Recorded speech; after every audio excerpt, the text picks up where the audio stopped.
Evening, everyone, and thank you for joining us for this post-match press conference with Amelia Kerr.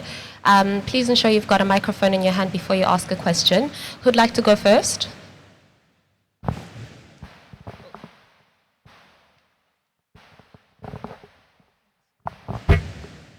Amelia, bit of a tough one today. Where did you see it going wrong? Do you think in hindsight you could have scored a few more with the bat?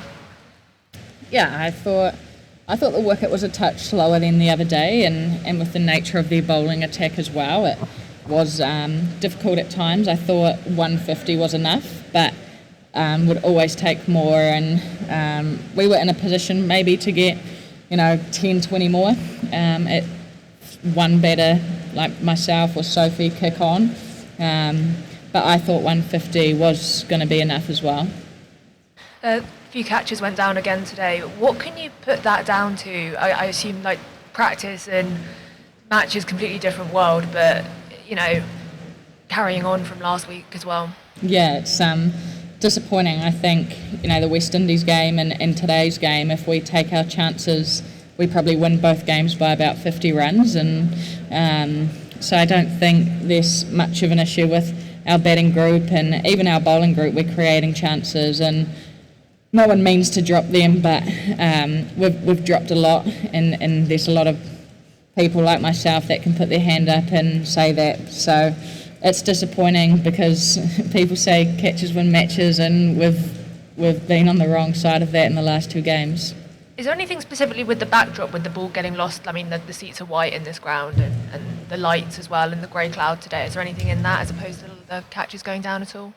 I don't think so. I think it's a good cricket ground. Now we played the night game, and then this game, I thought the night game, the conditions were harder with the sun and maybe the lights, but we now play a lot of cricket under lights as well than what we're used to in the women's game. And for us, we practice enough. It's not a skill thing. We take a lot of catches, we work hard on it, and there's no real excuse for the reason behind it. And I thought today was an opportunity to bounce back and show our character and how good we are as a fielding group. I think that's what won us the last World Cup 2 years ago, and sitting here today after 2 bad days in the field is disappointing.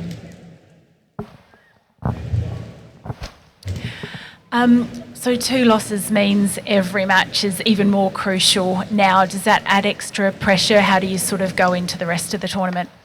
Yeah, it's really disappointing to start a World Cup with 2 losses, but there's still 3 games to go, and I don't know what the numbers look like or anything like that, but I'm sure a lot of other things outside of our control have to go our way, but we can still look to win 3 games of cricket. And I guess for us today and moving forward, 4 wins gets you through to a semi-final, and 3 makes it a little bit harder, but there's still a possibility. So we've got to believe in that and trust that, and most importantly is turn up for the next three games. And whether it adds pressure or not, it might actually be it doesn't add pressure at all. There's nothing to lose now, and we've just got to go out and enjoy the experience and what we have for the next game.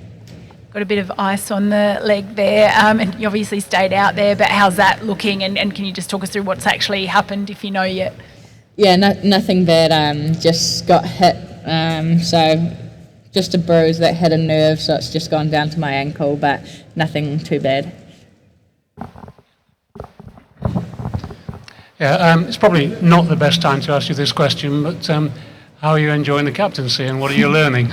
It's a great question. I've loved it since captaining New Zealand, and it's, obviously there's times where you win and it's great, and you feel those wins a little more, and there's times like today in the last game where you lose and you feel it more than you did as a player. So that's part of the job, and you've got to pick yourself up, and you've got to pick the rest of the group up as well. And I guess you look at most people's sporting careers, it's filled of highs and lows, and it's just, I guess, part of sport. Someone has to lose, and there's disappointment, but that makes the good times better. And this will probably be one of the toughest periods, I hope, in my captaincy career. And we've got such great group of people, and that makes it so much better. Well, thank you for coming out and talking to us. How do you see Nilakshi De Silva's innings? I mean, normally Sri Lanka depend on Chamari Atapattu to win games, and you see someone from down the line coming and winning a game for them.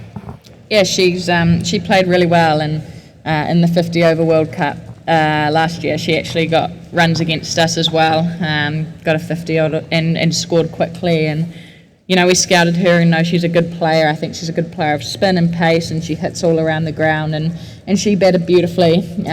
We had her a couple of times, and that's the thing with cricket. You give people a chance, you give them 2 chances. You can't do that, and unfortunately we did, but she did play beautifully. Skipper, when the 6th wicket went down, Sri Lanka still needed 48 runs. At that stage, did you still fancy your chances? Yeah, right till the end, fancied our chances of winning that game, and even if you take it to the last over, obviously would love more runs to defend in the last over, but you just never know. Cricket's a funny game, and ultimately they just held their nerve a whole lot better than we did, and that was the difference.